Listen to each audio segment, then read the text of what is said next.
it's momentous. We haven't seen an attack from one UN member state in that way and in that magnitude on another UN member state. And we haven't seen a leader of one country actually threatening the use of nuclear weapons in that way.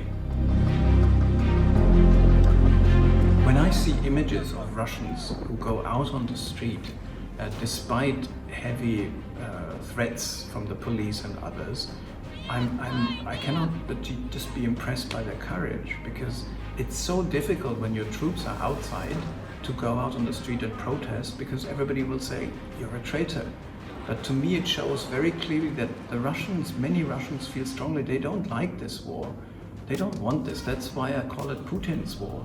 Of course, it's not just one man alone. There are people around him. But to me, I feel that many Russians are not happy, and I think they cannot be happy that bombs are falling on Kiev, bombs are falling on Kharkiv. Well, I salute their courage, and I hope it makes the leadership in Russia rethink.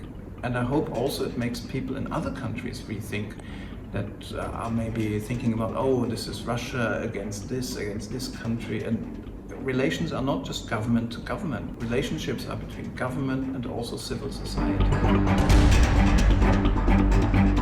It will affect us, of course, because sanctions are always affecting the one who imposes them.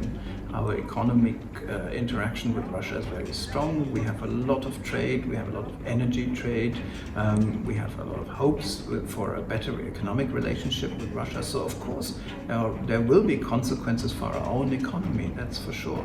But there's a big difference. We are willing to pay a price in money. The Ukrainians are paying with their lives. Russia's attack last night put Europe's largest nuclear... I feel it's a very encouraging and strong signal that was sent in New York to Russia, to the Russian leadership, but also to the Russian people, that people and governments are not happy with this invasion. And there's a very, very strong message of a call for an immediate cessation of hostilities. So it's a clear message like stop this war. Very clearly where the overwhelming majority of states and societies stand in this. I think it's a very good sign that 8 out of 10 ASEAN member states actually sided with the resolution.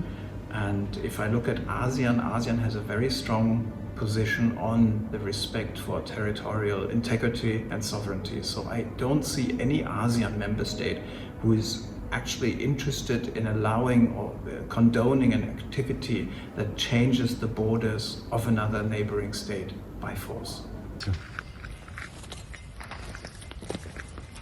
Подивіться, що у нас робиться, блядь.